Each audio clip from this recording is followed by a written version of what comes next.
Hello everyone and welcome back to my channel Edmond Mindaros, and for today's quick tutorial, and I'm going to show you guys on how to resolve if the installations is forbidden by system policy. Contact your system administrator kung paano ba natin ito i-fix. And without further ado, and let's go ahead. So all you have to do is to open up on a search menu, and then dito ay kailangan mo nang i-type yung services. And then, click mo lang dito yung open. So, dito sa services local, ang next step ay kailangan lang natin i-locate yung Windows installer. So, scroll down lang tayo at hanapin natin dito yung Windows installer. So, double click ka lang dito. And then, pop up itong kanyang properties. So, dito lang sa general and then dito lang sa service status, i-click mo lang itong start. And then, wait natin. And then, click mo lang itong okay. And then next solution, so close lang natin tong services. And then next step ay dito lang sa search menu. And then type mo lang dito yung run. And then click mo lang dito yung open. Dito sa run and then dito lang sa box ay kailangan mo lang i-type yung command keyword na gpedit.msc. And then click mo lang dito yung okay. And then dito sa local group policy editor, ang next step ay dito lang sa local computer policy.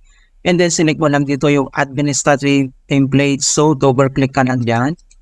And then, next step, dito sa administrative templates. And then, select mo lang dito yung Windows components. So, double click ulit. And then, dito sa Windows components, ang next step ay i-locate lang natin yung Windows installer. So, scroll down lang tayo. And then, ito na siya. Okay? So, dito sa Windows installer, so, double click ulit. Right, so makikita mo dito sa right side yung kanyang settings. So ang next step, dito sa settings ay select mo lang dito yung prohibit non-administrators for applying vendors sign updates. So dito kailangan mo lang mag-double click. And then pop up itong kanyang prohibit non-administrator settings. And then next step ay kailangan mo lang select dito yung disabled. And then click mo lang dito yung apply. And then click mo lang dito yung okay. Right, so ang next step, so close lang natin itong local group policy editor. So dito lang sa search menu, and then kailangan mo lang i-type dito yung CMD, or ito yung tinatawag na command prompt. So kailangan mo lang mag-right click, and then select mo lang dito yung run as administrator. If you receive user account control, and then click mo lang dito yung yes. And then dito sa administrator command prompt, ay kailangan lang natin i-enter yung command keyword na msiexec space / unregister, and then copy lang natin yan.